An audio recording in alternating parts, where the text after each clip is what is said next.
to kind of round robin through and say your name really fast and who you are, what organization you represent, so we all know who's in the meeting. And really fast for new members and for our current members, we tonight have Crow here. They and our finance team, they work with us in terms of our financial and our performance audits. And so we meet annually every year. They come meet with our committee. We talk about the work that they're going to do. You guys ask any questions, et cetera, and help kind of frame some of that discussion and the work ahead of us. And then probably, Dr. Salko, I will defer to you at that time if you have any other financial updates you want to provide to the committee. Then we'll excuse her team, and then we'll continue on with our meeting accordingly. So really fast, I'm just going to do a quick introduction of myself, and then if everybody could just kind of take their turn, we'll start with planning and construction. Maybe we can do the finance team and Crow, and then Mr. Munoz, if you could start off after Crow goes and introduce yourself, and then we can work through the committee from there. So I'm Janaea Quirk. I'm the Chief of Facilities and Operations. And Colleen. I'm Colleen Kieran, and I'm a planning specialist in the Planning and Construction Department. I am Jenny Selkeld, the Chief Financial Officer. I am Nancy Piccone, the Director of Fiscal Services. I am Athena Quarles. I'm the Debt Finance Manager. I'm Kevin Smith. I'm the Engagement Partner with Crow. I'm Tim Knupp. I'm a manager with Crow. Perfect. Okay, Mr. Munoz, it's up to you. Okay. My name is Rafael Munoz. I'm chair of the committee, and I represent the senior citizens group, even though I'm probably not that much older than everybody here. Go ahead. Next in line. Anybody? Speak up. Manny, you want to go? I'm Robert Carriedo, and I am a member of the committee as a business owner. Thank you. My name is Manny Vasquez. I'm a member of the Middle Class Taxpayers Association. And then David and Stell are also out there as well. I'll go. Hi, everyone. My name is Stella Andrade. I'm on the CBOC as well, and I am a community member. Hi, David here. I'm a member at large in the committee, representing homeowner. Excellent. Thank you, everybody. Appreciate that. So, Dr. Salkeld, I'm going to turn it over to you and to Crow. Thank you so much, Janaea. So thank you again for the committee for the opportunity to meet with you this evening. As Janaea mentioned, we do come annually to the committee to discuss our bond work with our financial audit as well as our performance audit in accordance with Proposition 39 requirements. And so as we mentioned, we've got our engagement partner, Kevin Smith, and then the audit manager, Tim Knupp with Crow. Here this evening for them to review the engagement scope, as well as provide some background on the Prop 39 requirements of how their work is tailored for their review, because we do anticipate bringing forward a draft report to the committee in November, so that we can then bring it forward to the Audit and Finance Subcommittee in December, and then also the Board of Trustees in December. We did have an opportunity this Monday to meet with Mr. Munoz, and then I also don't see here, I believe it's Miss Claudia, was it Abarca? Abarca. We met with both of them too, and again, it's just been our practice to meet with the committee chairs to go through any feedback or any input that they'd like for us to address during the meeting today with the collective body. So at this point, I'd like to hand it over to Mr. Smith to go over the details of the upcoming audits and the work that we've been doing. Already started to pull and sample some activity with some of the projects, and they can highlight that work.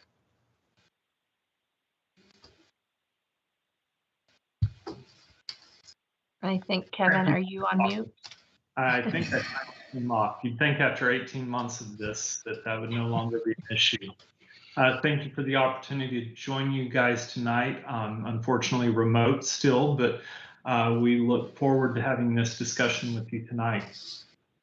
A couple key items, the communication, we have been engaged by the Sweetwater Union High board to perform both the grant audits as well as the financial statement audits at Sweetwater Union High School. In addition, we perform a financial statement audit of the Proposition O fund, as well as a performance audit of the activities that are embedded within those financial statements. Tonight's presentation is really focused on those last two items, all related to the Prop O audit. Tim, if you would advance.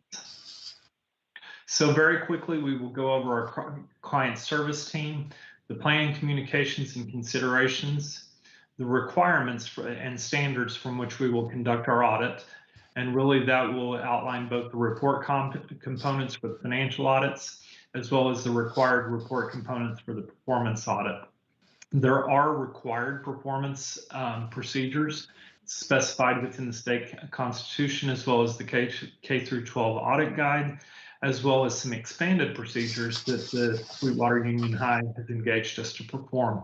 And we'll walk through what those procedures are, as well as provide examples of what that ultimate report will look like in November that we will report our findings back to you on. Next slide, please. Our engagement team is very consistent. I'm assisted by a variety of partners from a technical advisory and quality control standpoint. However, I am ultimately responsible for the performance of the work and the conclusions that are reached. Assisting me as well as Tim Knupp, who's with us tonight, and we'll be going over several of the slides as well. Tim is a manager within our Crow Public Sector practice, but I think it's important to note that I have a separate senior manager on the financial statement and grant compliance. We really tried to differentiate the two teams. So one serving the Prop O procedures, one serving the financial statement audit. These are consistent with the previous roles in the past. As part of our planning communications, and we communicate these to you as the CBOC, as well as the audit committee of the board.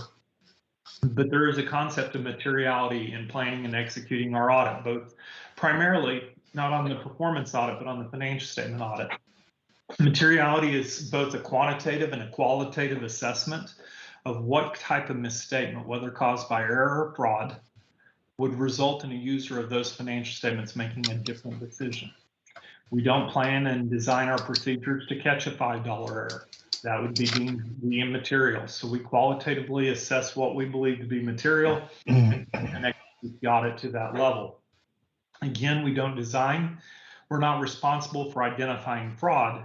What we are responsible is to identify errors, whether caused by fraud or error.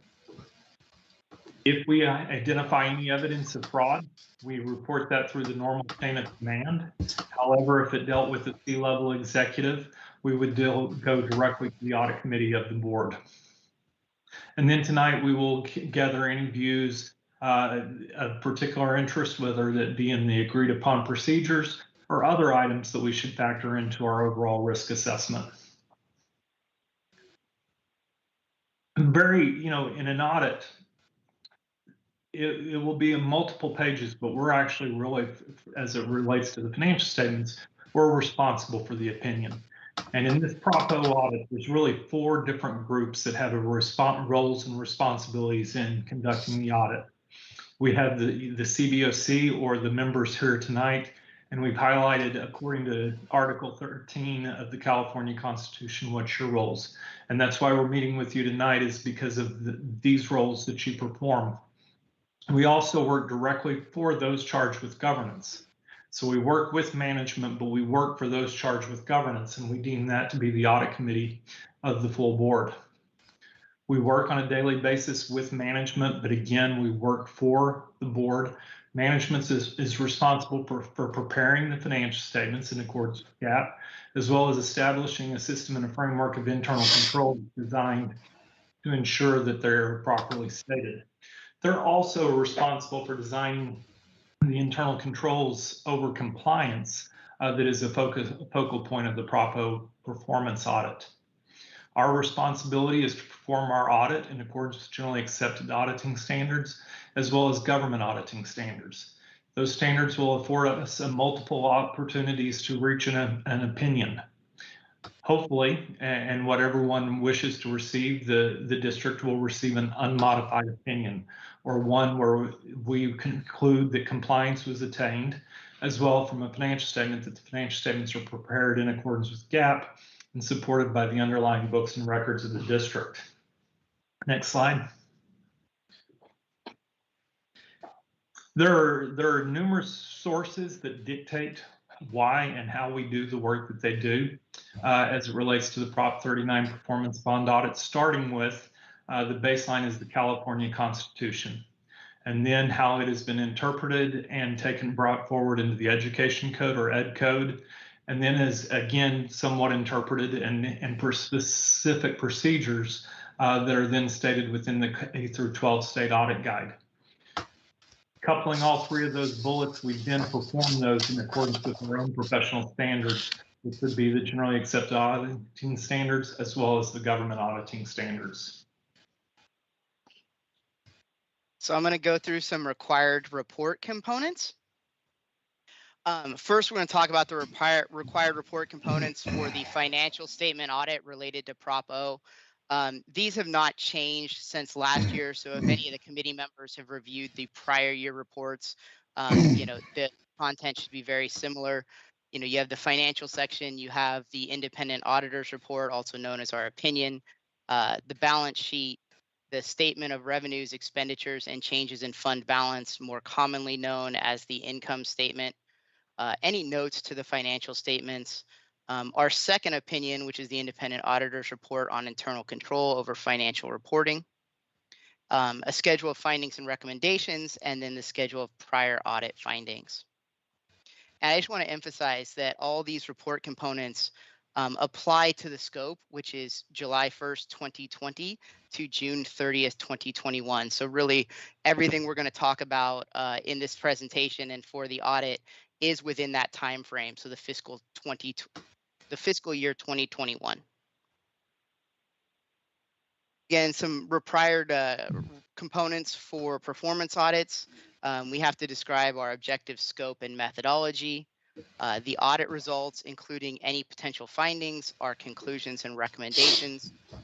Again, our compliance with government auditing standards, a summary of the views of responsible officials, which would be in response to any findings that would be in the report or could potentially be in the report. And if applicable, the nature of any confidential or sensitive information that's been omitted from the report. In the last 2 years, we haven't had anything that has been omitted from the report of that nature. We're going to talk a little bit about the required performance audit procedures. And really, the first required procedure is to select and test a sample of non-payroll expenditures. And when we're testing those, we're testing for compliance with the bond language and the project list and compliance with the requirements of Prop 39 and the California Constitution.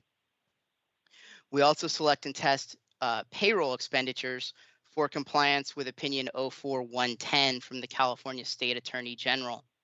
And at a high level, what that opinion says is the district may use bond proceeds to pay salaries of district employees to the extent that they perform administrative oversight work of bond construction projects. And then we were required to report any findings if applicable.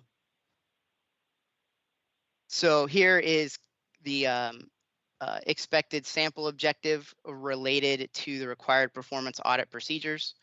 And, it's really determined that the district expended Proposition O general obligation bond funds, again, from the year July 1st, 2020 to June 30th, 21, only for the purposes approved by voters and only on the specific projects developed by the district's Board of Trustees in accordance with the requirements of Prop 39 and the California Constitution. And, this is I want to talk a little bit about the example procedures. Those can change a little bit depending on what we find during the audit, and also, population sizes, dollars amounts. Some years there's going to be more expenditures than less. Some years there's going to be more new contracts than others. So that's just kind of an example of what we would expect it to look like in the final report. But like I said, depending on sample sizes and things like that, those can change, have minor changes in them. I want to go through the expanded performance audit procedures. I'm not going to read all of these slides word for word. They are in the agenda packet. Please feel free to stop me at any time with questions, and then we will also have time to take questions at the end. And first objective is really determine compliance with public contract code related to bid requirements and district policy.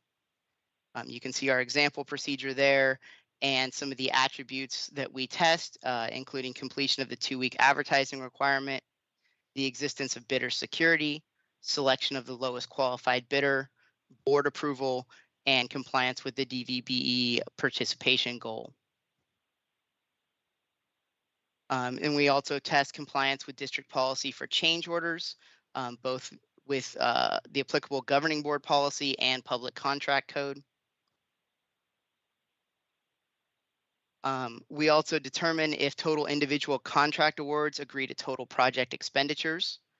And how we do that is we verify the facility's project expenditure tracking system reconciles to the district's true course accounting and business system, and determine if the expenditures are described in the budget.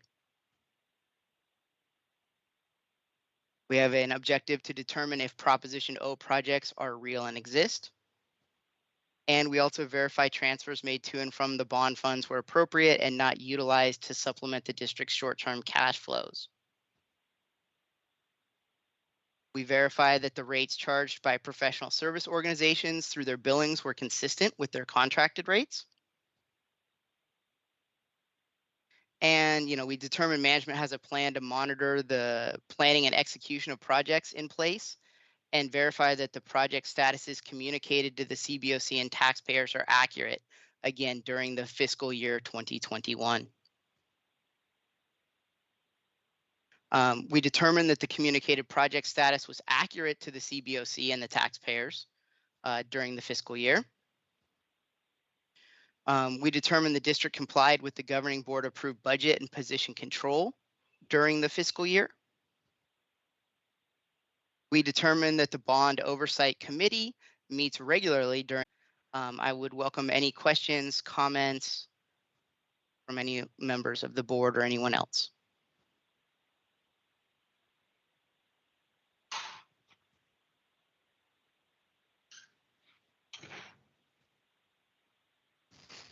Mr. Munoz?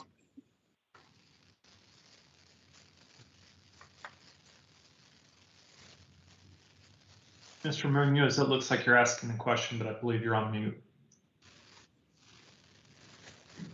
Muted. Okay, have a question. Staff was going to get back to us and tell us what our DVBE requirements are. Define that. I remember at our internal meeting, that was a question. Yeah, no, our DVBE is 3% program annually. Mm-hmm. And what is that composed of? 3% of what? Of dollars that we would pursue from the state. So bond funds typically are the ones that we track for that. Okay. But we put all of our projects. Some programs will do limited DVBE or for specific projects. We do all of our projects with DVBE. Okay. Can you just kind of explain that a little bit, what that is? When we advertise, there's a couple of things. When we advertise a project, it's advertised as a DVBE project. And then there's also a document within the front ends that the contractor has to demonstrate their good faith efforts to comply with DVBE. And they have to submit that as part of their bid documents to us. Okay. So they can show their good faith, or they can check a box that says that they don't meet the criteria, it's not relevant to the project. So there's a variety of things. And so we do that on every single one of our projects. Okay, and the components of DVBE are, please? It's disabled veterans. Mm-hmm. Business enterprises, I think. Okay. Did I do that one right? I think it is that. I think that's what I was getting at. Yeah. What does DVBE mean? Yeah, and I think the second part of that question too, that Claudia brought up was, do we have a comparable good faith towards women-owned companies and or minority-owned companies, et cetera? And I have that inquiry over to purchasing right now. I don't know that we do, and I think that it could be something that would be a great effort for us to pursue in this next year. Great. Yep.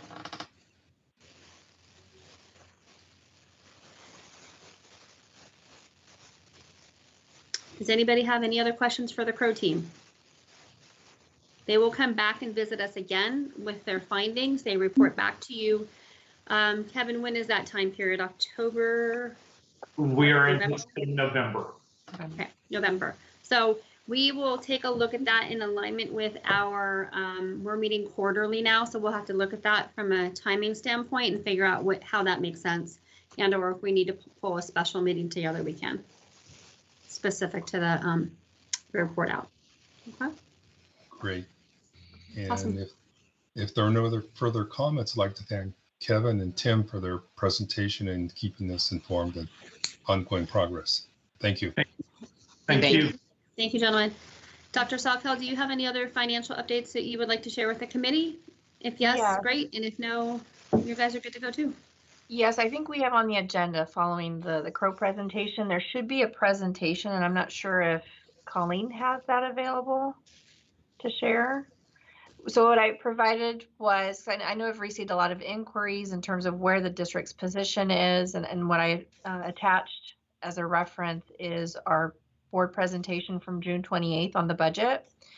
And I'm just going to highlight a few slides because we've spent a lot of work as a collective team, collective district with all stakeholders, very much engaged in putting systems in place, procedures. You heard even the auditors mention position control. That was an area that we really needed to monitor since 2018 with a specific focus too of restoring our reserves that had been depleted at the time. And so what I wanted just to spend a little bit of time is to highlight key factors and what you hear in terms of our financials. In one area, and I think if maybe Colleen, you can go to, I think it's slide 4. And again, there's a lot of details here for your reference and you can take a look at, but one item I wanted to highlight, because we work very closely with Janaea and a few other members in cabinet, is looking at our enrollment. And that has been an area over the last few years. You can see the first line item there. It's a key revenue assumption when we're building the budget, and we look at it and assess it throughout the year. And there's different measurements that we report out to different state agencies on our enrollment. The district has experienced a significant decline over the last few years. And so with that decline, then there's also loss of revenues. And so that's been significant. And you're going to see that because as you look at what we're projecting in our out years for 22-23 and then 23-24, you see that significant change. That's based on a lot of the cohorts coming in from our feeder districts are smaller, and various factors, whether it's declining birth rates, a lot of families moving out of state, unique considerations for us too because we are a border international district. Those factors. Last year, COVID and a lot of different considerations did have an impact. We lost a little over almost 1,500 students. And so those projections or those actuals start to feed into our projections. So I just wanted to highlight that. As then, if Colleen, can you shift to or jump ahead? I want to say it's slide 12.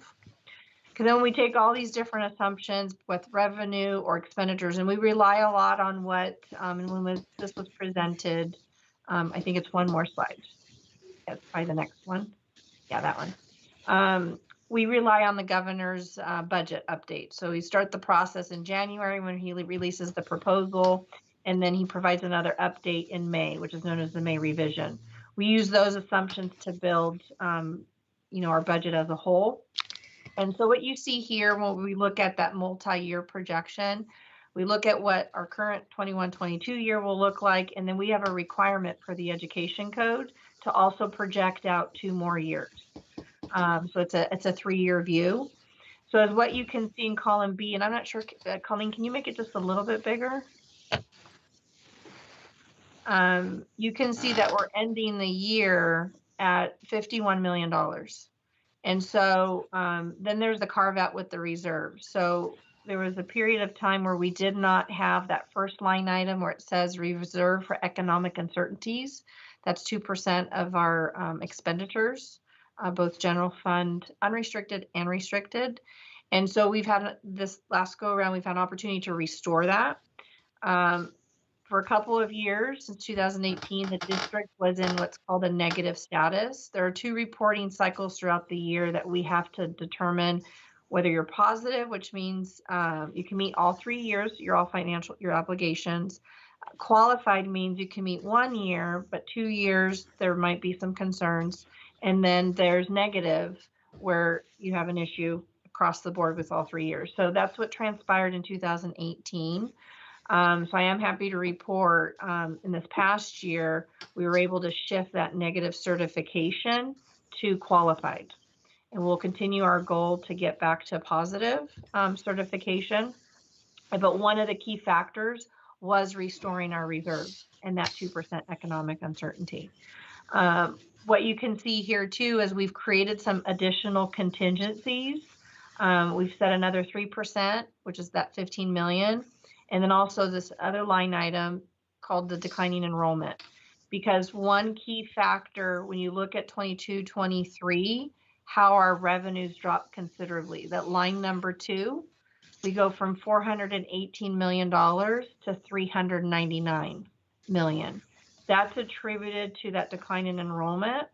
And the fact too that the governor, when COVID began for 2 years, set up what's known as the average daily attendance hold harmless. So it locked in our funding from that point in time so that we wouldn't be impacted with all of these changes with revenues, with enrollment and attendance. But now that drops off in 22-23. So what we're doing in this current year is kind of setting those monies aside to help offset that loss of revenues that's coming ahead. And then we've got other considerations here, getting ahead of paying off the early retirement program so that we can have that addressed from a short-term basis. But then when you look at the out years, there are some considerations. We assuming the continued trend, if everything were to remain as is, we do go into those reserves because there is a structural deficit. You can see of about 26 million for 22-23. And then a projected structural deficit of 24 million for that last year. So one thing that, again, another positive is, and is how it ties into the bonds, in 2018, the 3 large rating agencies, Standard & Poor's, Moody's, and Fitch, downgraded the district's bonds based on the financial position and also had noted the outlook as negative. And so most recently, and they normally do every year what they call a surveillance review. And so over the last few months, we've been having the meetings with each of those agencies. And then 2 of them have recognized the work that we've done. They've recognized the work that we've had with our external auditors based on their reports. They changed their outlook from a negative to a stable. So that's a positive. Again, shifting things going in the right direction. And so we will continue to do our work, putting our infrastructures in place so that we can continue to improve those numbers as we move forward. But I wanted to have that opportunity to share that with you because of the questions I've been receiving and just to provide some context of what we provide to the board and the public and how that ties very closely to any future bond issuances and the existing ratings on the outstanding bonds. So is there any questions? And there's lots of information here on this slide deck for you as a resource. But if you have any questions, just please let me know.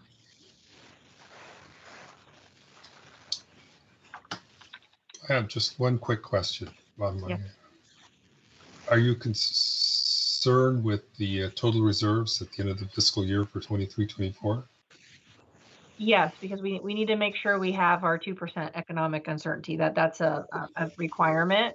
So that's going to be the work ahead in the upcoming years, right? We've got this year, we're good. It's just as we start to build our budget, when the governor releases in January, the 22-23 year, what that will include, decisions that we'll make to ensure that we have monies going forward. We still have some our baseline 2%.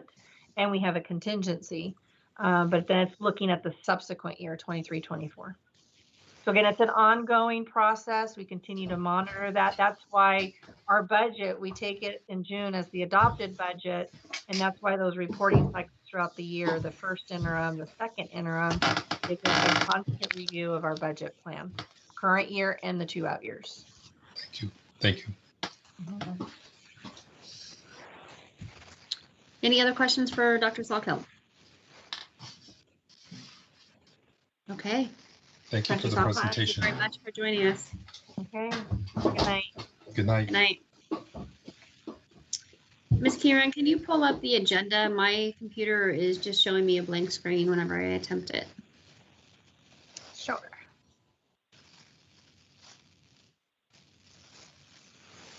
And then Mr. Munoz, we'll turn it back over to you to walk us through the agenda.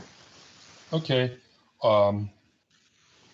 I'll just assume that we did the Pledge of Allegiance with our roll call. And so that takes us to item number 3, which is public comment. That I know of, there are no public comments. Janea, please correct me. I am not aware of any public comments. Colleen, can you confirm? That's correct. Thank you. Okay, and then we'll go to item number 4, approval of meeting minutes of May 19th, 2021. As far as I can tell, everything looks really good. I have no comments to the meeting minutes. One thing I do want to say is on the absence of our committee members, we have Rudy Lopez and Jeff Wilderson. And those are not excused absences. So, and Jeff is missing in this meeting too. So that will be his second unexcused absence. Yeah, Mr. Wilderson actually resigned from the committee.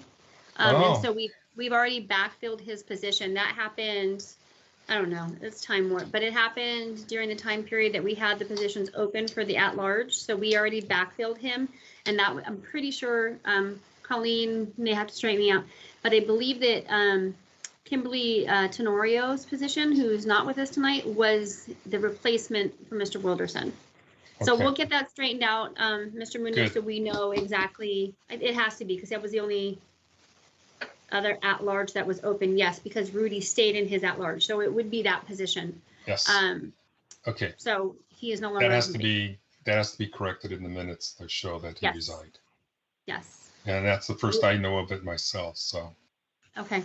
Yeah, he notified HR quite some time ago, I guess. So, so we'll update that for him no longer on the committee. Then we'll have the new members, and then we'll start doing an asterisk or something, or indicating absences, so we can track those accordingly.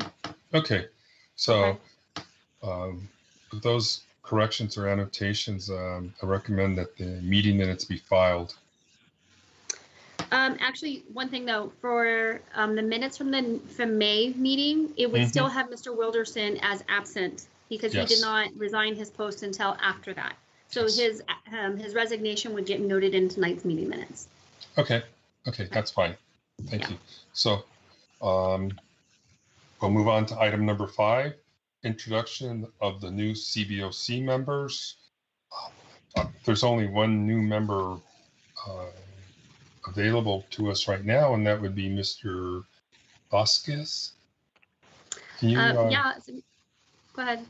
I was just going to ask Mr. Vasquez just to give us a quick introduction of himself, his experience, and where he is, and you know, just general information. So, you know, it's Rudy, right? No, Rudy. No, it's Manny Vasquez. Manny Vasquez. I'm sorry. Yes. Oh, so please, Manny, go ahead. Let us know a little more about yourself. Hello, my name is Manny Vasquez. I live in East Lake, Chula Vista. I'm a pipe fitter by trade. I've been in the construction industry majority of my life. I live here with my wife, and all my kids are grown at the house. So yeah, that's me in a nutshell. Okay. You're the taxpayer representative. Can you tell us a little bit more about how long you've been involved with the Taxpayers Association and what your duties, responsibilities, and how you serve the community in that function? Yeah, so I'm with the Middle Class Taxpayers Association. Just doing my part, sitting in meetings, just like this, volunteering, just serving the community any way I can, just as I am on this one, just trying to do my part. That's all. And how long have you been involved with them? I've been with them since I've been here in the South Bay, right around 5 years. I've been working my way through that. Okay. Yeah, next when, okay, sorry. And I wanted to find out if well, you'll report to us on findings from your taxpayers association to us on how they lean in on certain direction of certain subjects with expenditure of taxpayer funds. I would hope you would do that for us, please. Sure. Thank you. Thank you. Okay, Janae, go. No, I was just going to say, and then hopefully next month we have Kimberly back, so she can give a brief introduction to herself. So we'll touch base with her, and then we're also missing Ms. Barker tonight and Mr. Hazlitt. So yeah. Anyway, okay. All right, okay. Back to you, Mr. Munoz. Okay, thank you, Manny. We'll go to, we just went through the Crow report, and we also did the finance and fiscal update. So we'll go to item number 8, CBOC annual report. I don't know if it was included in your package, but I just want to go real quickly and say that I was requested by staff to present the annual report to the board members. And I put some information together with the help of Janaea. And I went before the board and made the presentation. And I just wanted to give you some quick highlights of my report, which I am looking up right now. And Colleen, do you have it? Okay, here I go. In a second. Okay, you got it, Ralph? You're good? Yeah, I got it. And I just wanted to note real quickly that we wanted to congratulate Janaea as the Chief Facilities and Operations Officer. The school district has been in compliance with the bond requirements for the past fiscal year, and there's an ongoing fiscal audit. A few of the construction projects that have been accomplished in the past year were the Chula Vista High ADA elevator, Hilltop High track and field project is closed. Sweetwater Union High School softball fence, Sweetwater Union High School theater and PA system, and roof replacement at Bonita Vista High School, Chula Vista High School, and Montgomery High School. There is current negotiations with the City of Imperial Beach for joint use and funding of the Mar Vista Aquatic Center. The other bullet item that I have here is the CBOC is looking forward to in-person meetings in the near future and hope to resume site visits. Okay, there's going to be new appointments that we have just been going through. And we wanted to also acknowledge the service that Terry McCurney put in for the past few years as representative of the San Diego County Taxpayers Association serving on the CBOC. In addition, I put 2 requests before the Board of Trustees. One was to request consideration of a joint meeting with the board, and I let them know that we hadn't done that in over 2 years. So I think the chair, Mr. Segura, did note that down, and he appeared to be interested in having a joint meeting in the future. Did not say when, but I'm optimistic. My last item was that I put forward that the CBOC respectfully requests a consideration of an update to the Bond Oversight Committee policy and procedures. The last revisions were in April 9th, 2013. And I let them know that this is administrative housekeeping duty and could be completed with the CBOC and district staff. And then we would forward this completed project of the policy and procedures to the board for adoption of revisions. So I put those 2 last requests in, and hopefully we'll be working on that.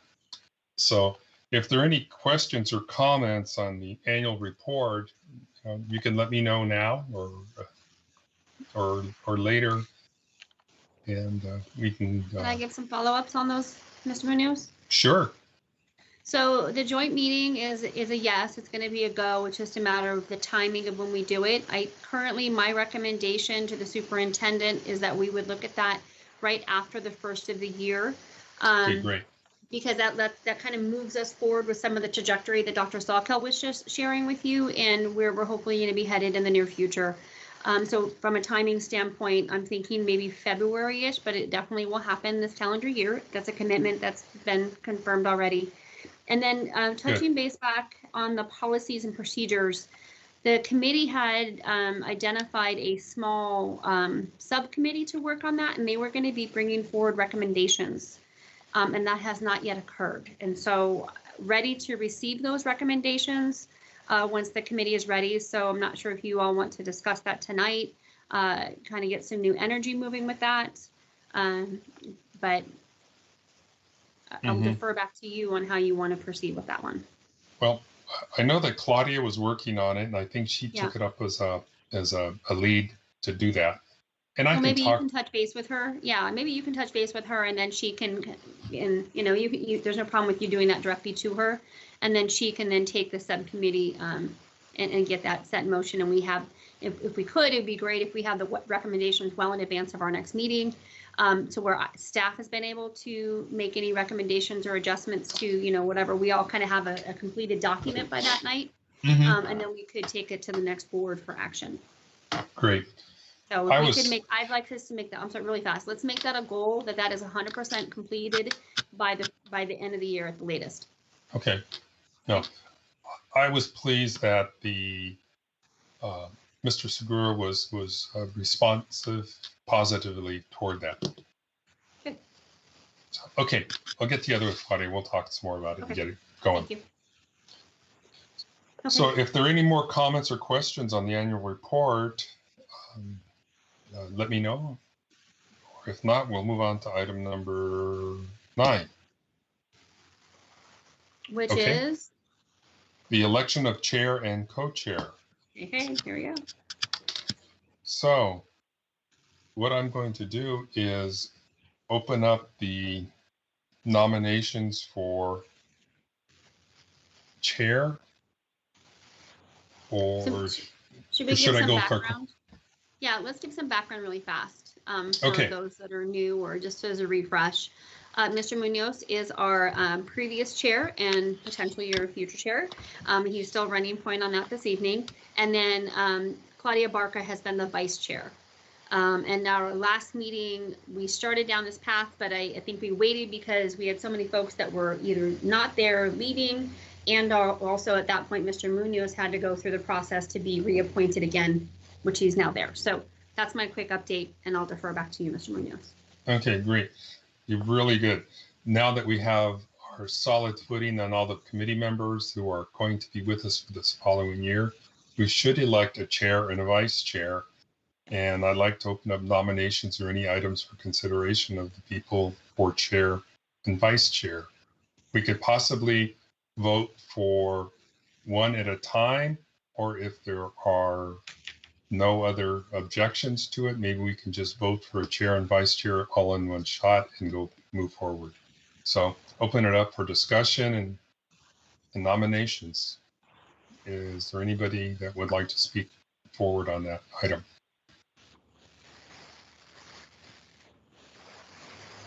Hello, it's me, Stell. I would like to nominate Mr. Munoz as chair again. Thank you, Estelle. You're welcome. I don't know what to say. Well, you do such a great job, so that's my opinion. Thank you. Good. Any other considerations for chair? Okay. How about consideration of nominations for vice chair?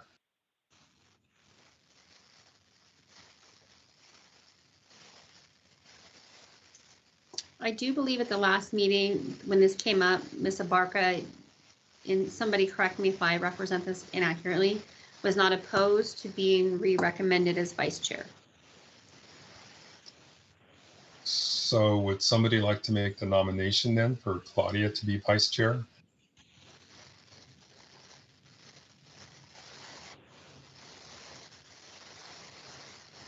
I don't hear anything. I'll make the nomination for her to be the vice chair. Okay. Is there a second to the chair and, I mean, considering there's no opposition, is there a second to the chair and vice chair nominations?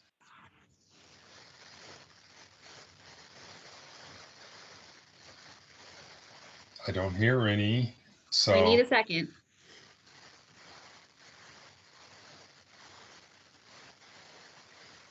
Let's see, is Robert? I can second the motion there.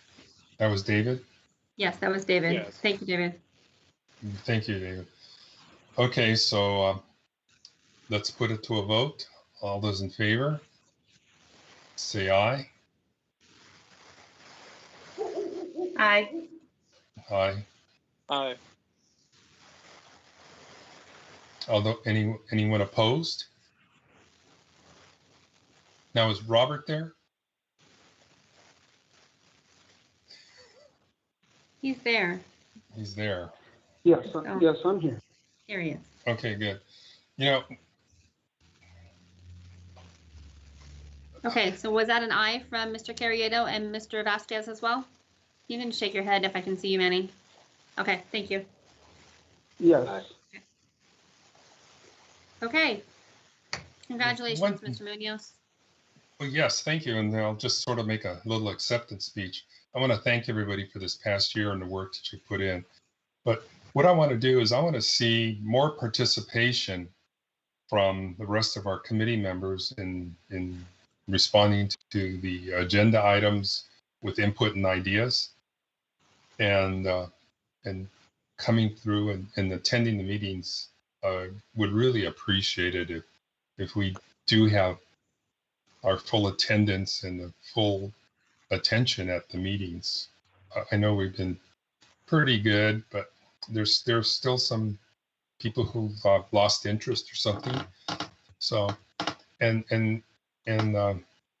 not to go with Robert directly, I would like if you could join us, Robert. I'd like to see your happy face at our meetings, and hope that you can attend and participate that way. Is that a? Well, I don't do Zoom, so once you have in-person meetings, I'll be there.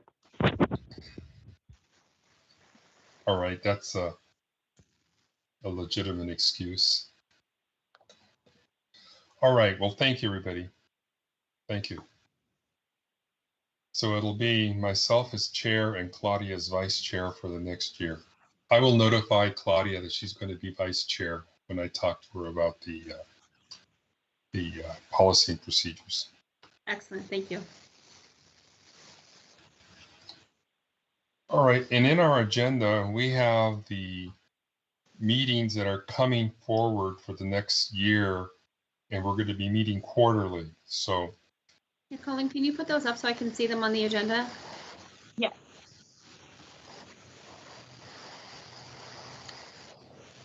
so we have November 17th, Okay. January So- 19th, and March 16th, and June 15th. Go ahead. Now, I was going to say, Athena, for you, while we're keeping track of Crow for our fall presentation back, keeping track of that November 17th date, it would be great if we can organically make that work together. Okay. And then also right now, everybody, with COVID kind of having picked steam back up again, we are going to stay distant. We can, obviously, there's time between now and November. And if things have tempered down enough and folks are comfortable, I'll send a check-in. Like if it's off the table, you won't hear from me. We'll just do it via Teams. But if it's a viable option for November, I will look at obviously one of our sites that has open and existing construction, and I will also be looking for a space that had a lot of outdoorness to it. so that we could actually maybe convene in the same space. So more to come on that, but for right now, we left the locations TBD because they could either be teams and or we may get fortunate and be able to designate those campuses where we would do our site visits. Okay. Thank you. That's good. I just want to let you know that because of my family situation and with people who either are not well, if there's a fully vaccinated group, I probably would be able to attend. But if there are not vaccinated people, or people who won't say, or people who are not vaccinated, and some people don't tell the truth either, I probably will not be able to attend an in-person meeting. Okay, and that's understood. And as things continue to proceed, and we can keep checking base on that again, and let's just kind of keep that a little bit fluid for right now. And if it is that we need to remain in teams because that's what makes the most sense, and it has it's just easier, then we can continue down that path. So I'll touch base, Mr. Munoz, with you probably the beginning of November. And then depending on where things are at, if we're feeling like we want to explore it, then we can send an inquiry out to the committee itself. Okay. Okay, great. But I did want to make sure that my situation was known. Yeah. Thank Understood. you. Thank you. Okay. All right, great. We're now up to item number 11, project updates and staff announcements. So Janaea, you're in charge. Yes.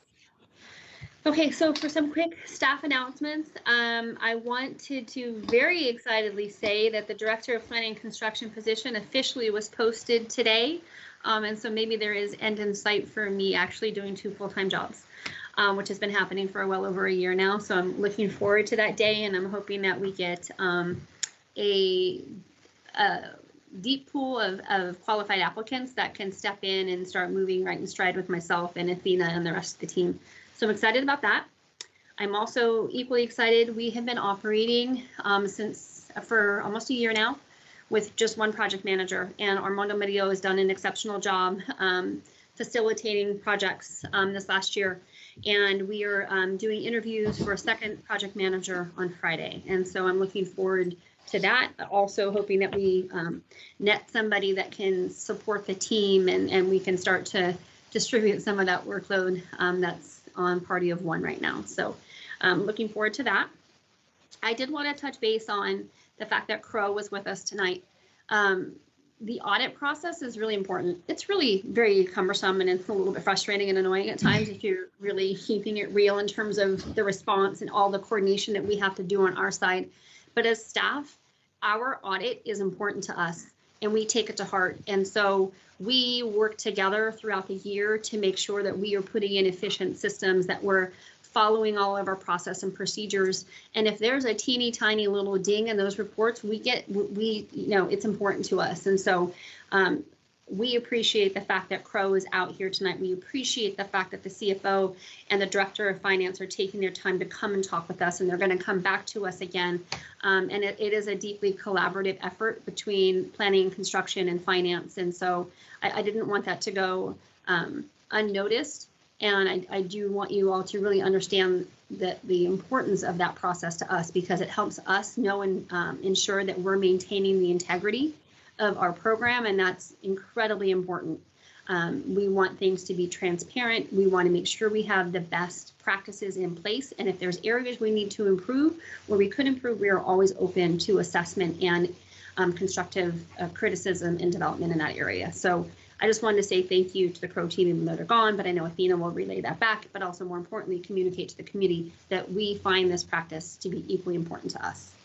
Yes. So before I jump to project updates, yes, sir.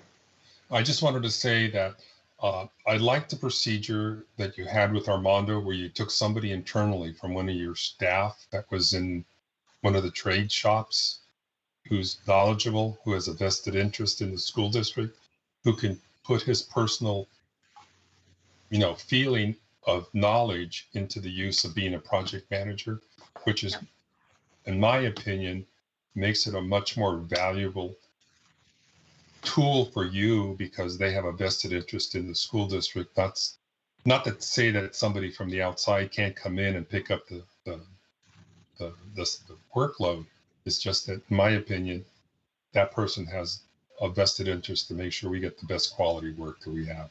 And I think Armando has done that. From talking with them and working with them, I'd like to see if that's possible, more of that. But, you know, whatever happens, happens. And I trust you can do the right thing there. Thank you. Thank you for that sharing. I appreciate that. Okay, so I want to touch base on something that's pretty significant, and I think we're all experiencing it on multiple levels in life right now, and that is escalation. Whether you're at the grocery store or you're getting gas in your car, and in my world right now at work, if we're trying to build buildings and do any level of construction, we have seen a 25% cost or increase in costs in construction from May of 2020 to May of 2021. Those numbers are continuing to rise. There is no ceiling right now, and I'm concerned that there's a new floor actually being set on costs that we're never going to get back to something that's practical unless the wheels completely fall off on us on the economy, which is also not someplace we all want to go either. So we are seeing a significant impact to our projects. Thankfully, we don't have an abundance of projects right now, but we do have a few that are substantial, and we have a couple that are smaller in nature, and they all have an equal burden. So we're trying to work through how that's going to operate, and also looking towards, and not just for bond, but we have a lot of things happening non-bond as well. How we can be strategic in proceeding through this next year, and in the hopes, and honestly, with COVID just continuing to happen, there's no end in sight of when that's going to occur. Examples for you all is steel has increased 111% in a year. Like, how do we even prepare for that? They're seeing a softening in lumber, but they're telling us that the softening in lumber we won't actually see in field for upwards to 4 to 6 months. And the softening isn't like back to normal. It's just a slight reduction from the escalation that occurred. We're also being told that on bid day, because there is an abundance of work that's out there, contractors, particularly subs, are have the capacity to be very selective in the work that they're bidding on. And for us, like our front ends, we say that there's 90 days that we can hold a bid before we let that contract. Typically for us, we open a bid, we hold our 5-day protest period, and because we typically have 2 board meetings a month, within 2.5 to 3 weeks of us bidding a project, we're going to board for award. But our language calls for 90 days. And one of the things that our construction managers, because everybody's deep diving, right? How do we problem solve? How do we mitigate?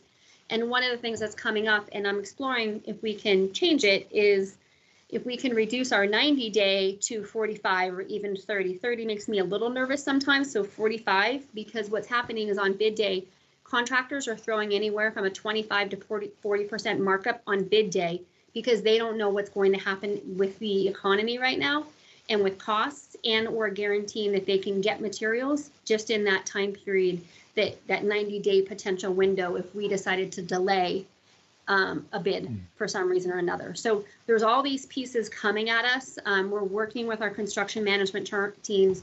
We're coming up with creative ideas, but that's only going to take us so far. So I share that with you because we do have 2 projects which are getting, we're going to be adding funds to those projects. And then we have our other bond project, which we're concerned about right now, and we're starting to deep dive, is the Sioux High concession stand building. We were getting ready to put that on the street at the end of this month.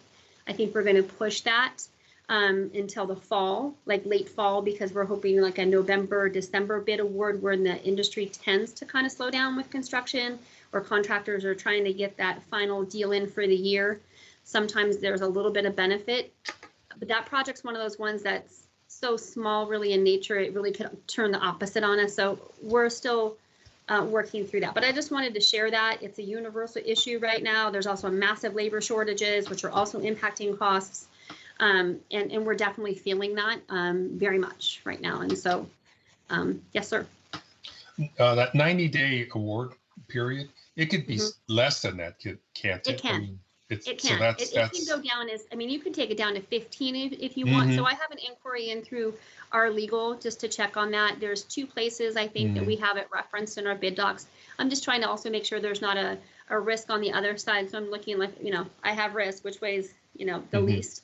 And so I'm hoping that the final conclusion is that we can reduce it, maybe split it in half, Ralph, and take it down to about 45 days. Yeah. And I would want to keep it probably at 45 versus 30, just because depending on how a bid day hits versus board meeting, there's a little give and take there sometimes, and I don't want that too tight. Yeah, so. I would think that if you have a 90-day window and you would say your estimated award date is in 45 days, the contractors would start to think a little bit more in your favor if you said that. Except for right now, I mean, it's everything. But they don't have to. So they have nothing to lose right now. Yeah. And so that's until things start to shift the opposite direction, and we're not going to see a lot of stability for a while. Yeah. So anyway, I just wanted to throw that out there. And then Colleen, if you wouldn't mind pulling up their projects, I can run through their project updates really quick. So we're taking a CIP. This is last month's CIP. So that was just, we closed the Chula Vista elevator addition to the 100 building. See if you want to scroll down to the, there's the status updates. That'd be great. There was no status updates taken. Oh, okay. Well, then I'll make it up. Okay, so projects that we have that are Prop O right now, we have Hilltop Middle School. Science Building 600 is under construction. We have demoed all of the framing. They're actually starting to put some of it back. There's new hardscape going out in the front, and they're starting electrical and plumbing. That foundation, if you remember, for those of us that have been with us for a minute, the structurally that building was compromised, and so all of the remediation of the soil underneath is underway. The project is moving along really nicely. So we're looking at turning that project back over to the campus when students return after the first of the new year. That's one of those ones that we probably bid that thing we had cost increase on that, but there seems to be a pretty significant jump from when the time period that we bid that to where we are even right now. Just in the last 45 days, there's been significant increases. So anyway, that project's underway. I'm trying to see, I can't read that. Bonita Vista High School, stadium facility. So that's track, field, lights, restrooms, concessions. We're taking that to the board for award on Monday night. And we are slated to start construction on that facility at fall break. So the end of September, we'll start demo, and we'll do a groundbreaking for that facility probably the week before, the Friday or so, right before we go into fall break. That's been a long time coming for those of you that have not been with us for very long. And it's a project that's going to be very well received from the school site and the vast majority of the community as well. Chula Vista High School elevator, we already finished that. It's been done for quite some time. That actually, for the 100 building, the original building over at Chula Vista, the elevator finally allowed for ADA access to the second floor. So that's a great little success over there. Hilltop High School drainage remediation work is completed. It's done. We are actually taking their financials to the board on Monday night for approval, and then when we go to the next board meeting for CIP, we'll be closing that project in its entirety. I already touched base on Hilltop Middle School, and as I'm saying this to you all, I will make it a point that at the next meeting I have photos, because I have some fun photos of Hilltop and stuff like that. And then Mar Vista, that project is underway. One of the projects is definitely, and Bonita are the two that are getting impacted significantly with costs. And so there's going to be upticks to both of those. They have the soft grading is done. They're putting in underground electrical. They're running pipe underground. They're looking at the points of connection to the street. That project is pretty massive. It's pretty fun. We did a groundbreaking over there, even though the ground was already broken on Friday. It was more ceremonial in nature. But that is on its way and on track for us to be turning that facility over late 2022, early, January 2023. But we're really looking at beneficial occupancy late October, early November of 22. And then Sweetwater High School, that's the little concession building that I'm concerned about, that bidding is absolutely not going to be in our favor. I'm going to hope for small miracles. But once we can get that one some legs and get it out to the street with our O issuances, that would be, completing the work that's right in front of us. That would exhaust all of the issuance that we have on Prop O for right now. And then we will be in a holding pattern until we can go to the market and do an issuance on DD and or on Prop O, but that's still undetermined at this time. So that's it. Those are the updates on projects. Any questions? Yes, sir. I just want to let you know, I saw the sign at Benita Vista High School for the project and what you're doing there. I like that idea. It's really good for the community to know that something's happening, and I think we got to do more of that. We do. We're working on that. We've been working closely. That's a good point. Thank you, Mr. Munoz. We've been working really closely with grants and communications. And so like every week, Mr. Murillo, he's out and he's taking photos of his project sites. And actually, if you go to the planning and construction website, you can see some of them. So he's sending those into myself and to Nadej, who's facilitating grants and communications. She's tweeting on them. They're putting those photos up on the websites. We're really trying to push that work and the successes that we're having out there so folks understand that we are actually working and there's good stuff happening. Even if it's small, it's still forward progress. So thank you. But I like the physical hard sign out on the school. No, it's cool. Yeah, and that's going to be a pretty nice facility. It's going to feel like a very athletic facility. So we're excited about it. And I think that was it because I already touched on joint meeting and CBSC. So I don't have anything else at this time, sir. Okay. Item number 12, new business and future agenda items. Any comments from the committee on that item? I think we know that I've got to meet with Claudia on the policies and procedures, but otherwise than that, I don't have anything else on new business or future agenda items, unless any members of the committee have ideas or comments or just want to say something. That was your time to speak.